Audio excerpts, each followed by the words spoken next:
coaxing him, offering him small treats, but nothing seemed to work. Her patience was running thin, and the doubt crept in. Maybe Chance wasn't going to get better. Maybe all this effort was for nothing. "Lisa, what's going on with Chance?" Margaret asked, walking into the kitchen. Her tone was softer than usual, filled with a genuine concern that Lisa hadn't expected. "He won't eat, Mom," Lisa replied, her voice cracking. "I don't know what to do. What if he's not getting any better?" Margaret stepped over to Lisa, kneeling beside the small puppy, who was still curled up in his bed. She gently stroked Chance's head, looking at Lisa with a mixture of sympathy and determination. "It's not easy, I know, but you're doing everything you can. You're being patient, and that's what matters most. It takes time for him to adjust. You've got to be patient with him." Lisa wiped away a tear, a mix of frustration and relief flooding her chest. "I just feel like I'm failing him, Mom. I promised him I would take care of him, and now I'm not sure if I can." Margaret's eyes softened as she placed a hand on Lisa's shoulder. "You're not failing him, sweetheart. It's just going to take time. You've got to remember that he's a puppy with a condition. He doesn't know how to trust yet, and he doesn't know how to eat properly. You'll figure it out. We'll all figure it out. He's not alone in this. You've got all of us here, Lisa." For the first time, Lisa felt a surge of hope. Her mother had always been the pragmatic one, the one who kept things grounded and realistic. But now, in this moment, she was offering her support in the most meaningful way possible, by showing Lisa that she wasn't alone. Lisa wasn't fighting this battle alone. Her family was with her.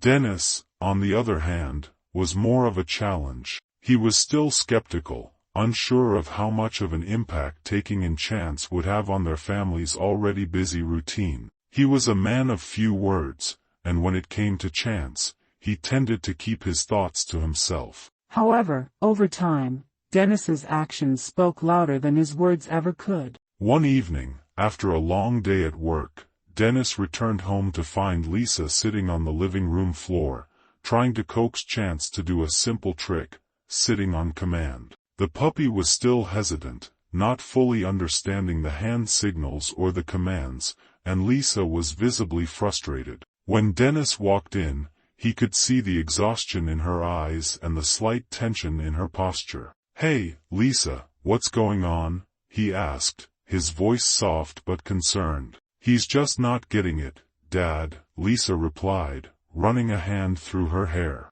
"I've been trying to get him to sit on command for weeks now, but he doesn't understand. He's so scared, and every time I try to train him, he just backs away." Dennis stood silently for a moment, watching as Lisa gently tapped the floor with her hand, trying to get Chance's attention. The puppy took a few hesitant steps forward, sniffing the air, but he wouldn't sit. Dennis knew Lisa was trying her best, but he also knew she was struggling. Without saying a word, Dennis bent down and picked up a small tennis ball from the nearby toy basket. He rolled it across the floor, and Chance immediately followed it, his tail wagging in curiosity. Dennis grinned, pleased with the reaction. He picked up the ball and handed it to Lisa, who gave him a surprised look. "Maybe you're trying to do too much too soon," Dennis said, his voice low. "Maybe he needs a little more fun, not just training." Lisa smiled at the suggestion,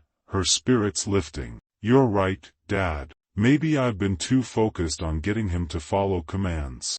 Maybe I need to give him more time to just be a dog." "Exactly," Dennis replied, a little more relaxed now. "Training takes time. You've got to let him be a puppy first, before you push him too hard. He'll get there." That evening, the family spent time together in the living room, playing with Chance and giving him the space to explore. Dennis's simple advice made a big difference. It wasn't about pushing Chance to perform or to learn everything all at once.